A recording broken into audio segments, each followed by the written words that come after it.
Hi, Anne listeners. If you enjoy audio narrative content produced by me, then I encourage you to check out The Case of the Greater Gatsby, an original scripted mystery comedy podcast by Shipwrecked Comedy.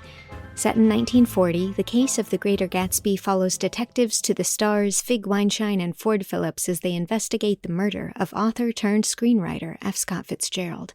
The show recently returned from hiatus and will be releasing new episodes through the end of 2024. Here's a bit of the trailer, and if you'd like to hear more, just check the link in the show notes to listen and subscribe.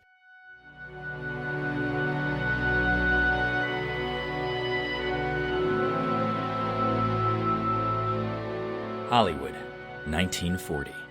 It's a brand new decade. Wait. It's still 1940? Wasn't it 1940 when we started this thing like 5 years ago? Well, it's still 1940. A brand new decade. But the muck and mire in the gutters is as stale as the beans on the bottom shelf at the bean store. City of Angels? Sure, pal. Keep dreaming. The name's Ford Phillips, and after solving the mystery of F. Scott Fitzgerald's murder, I'm back with a whole new case and the craziest cast of... Whoa. We didn't solve F. Scott Fitzgerald's murder yet. Are you kidding me? We started this thing like 5 years ago. It's not done yet? Sorry, boss. This is a trailer for the second half of the season.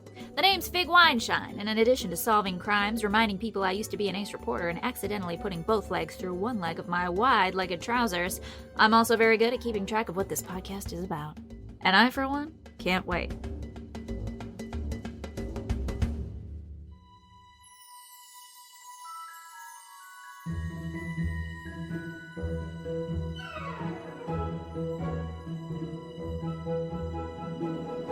Anne of the Island, Chapter 21, Roses of Yesterday.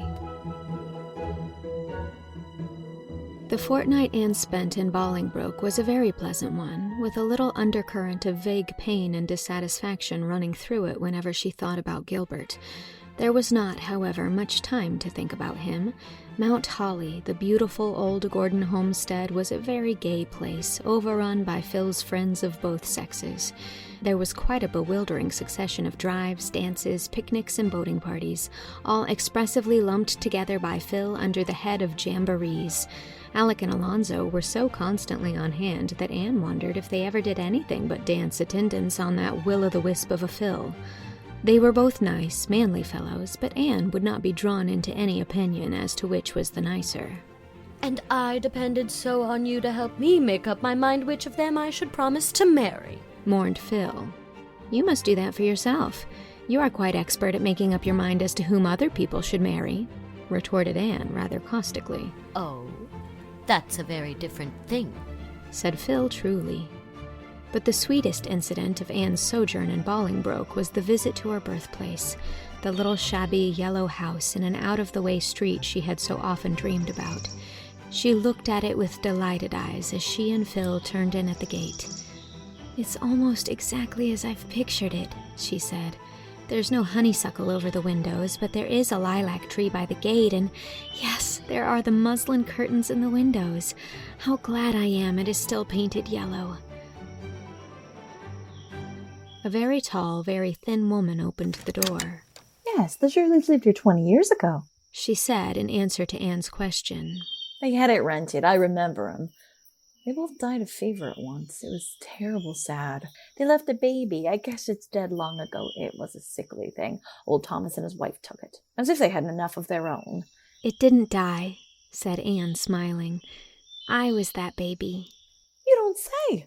Why, you've grown!" exclaimed the woman, as if she were much surprised that Anne was not still a baby. "Oh, come look at you. I see the resemblance. You're complected like your pa. He had red hair, but you favor your ma in your eyes and your mouth. Oh, she was a nice little thing. My daughter went to school with her and was nigh crazy about her. They was buried in the one grave, and the school board put up a tombstone to them as a reward for faithful service. Will you come in?" "Will you let me go all over the house?" asked Anne eagerly. "Laws, yes, you can if you like. 'Twon't take you long. There ain't much of it. I keep it my man to build a new kitchen, but he ain't one of your hustlers. The parlor's in there, and there's 2 rooms upstairs. Just prowl about yourselves. I've got to see to the baby. The east room was the one you were born in. I remember your ma saying she loved to see the sunrise. And I mind hearing that you were born just as the sun was rising, and its light on your face was the first thing your ma saw." Anne went up the narrow stairs and into that little east room with a full heart. It was as a shrine to her. Here her mother had dreamed the exquisite, happy dreams of anticipated motherhood. Here that red sunrise light had fallen over them both in the sacred hour of birth. Here her mother had died.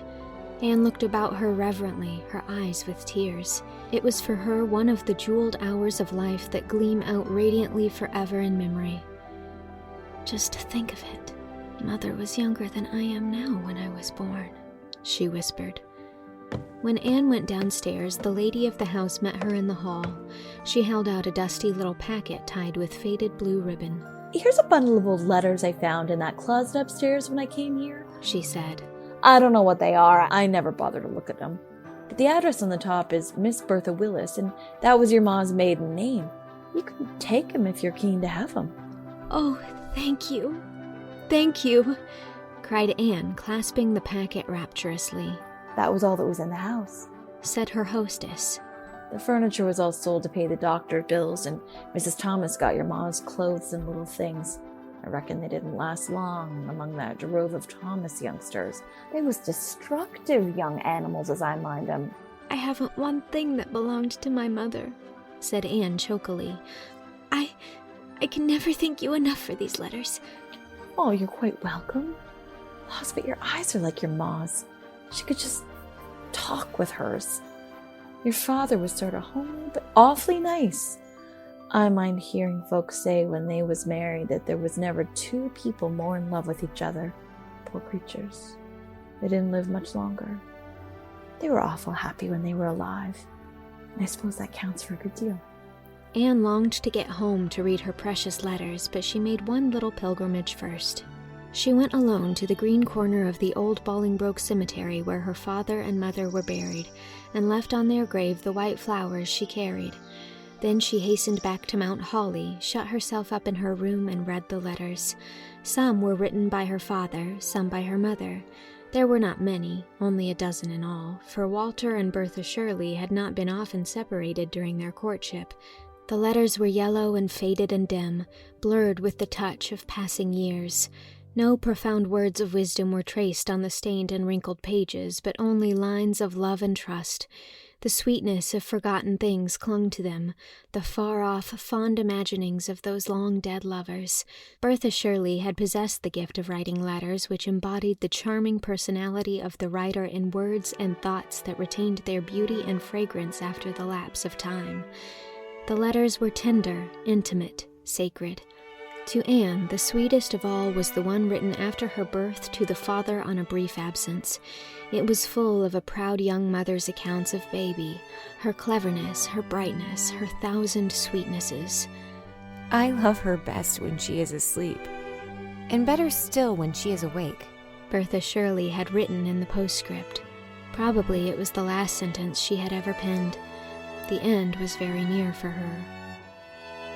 "This has been the most beautiful day of my life," said Anne to Phil that night. "I've found my father and mother. Those letters have made them real to me. I'm not an orphan any longer. I feel as if I had opened a book and found roses of yesterday, sweet and beloved, between its leaves."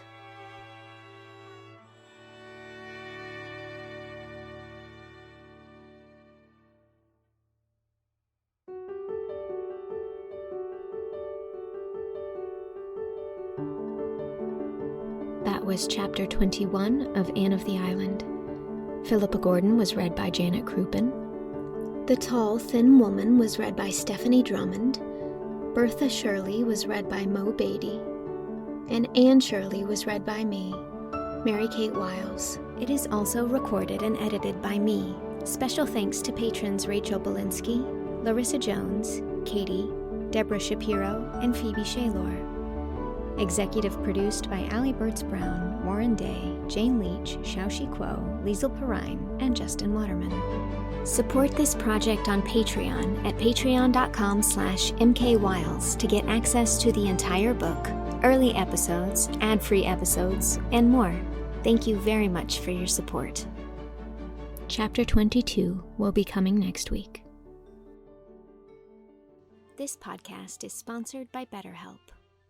Therapy is a safe space where you can share what's on your mind, whether it's stress, sadness, worries, or relationship issues, without fear or judgment.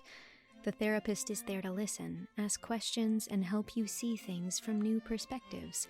They can provide insights and teach techniques to manage emotions, reduce stress, and make positive changes in your life. While therapy can be costly, there are affordable options available, like online therapy platforms. BetterHelp is the sponsor of this episode, and they are on a mission to make starting therapy easier. BetterHelp is a platform where therapists and their clients can communicate effectively and get the most out of therapy. Starting therapy is easy with BetterHelp. Fill out a questionnaire and you will match with a therapist in as little as a couple days. One of the best features of BetterHelp is that if the first therapist doesn't feel like the right fit, you can easily switch to another one until you find someone you really connect with. They carefully make sure therapists on the platform are well qualified, and their customer support team is there to help if you have any questions. If you're struggling and think you'd benefit from a therapy session, click the link in the description or go to betterhelp.com/Anne and get 10% off your first month of therapy.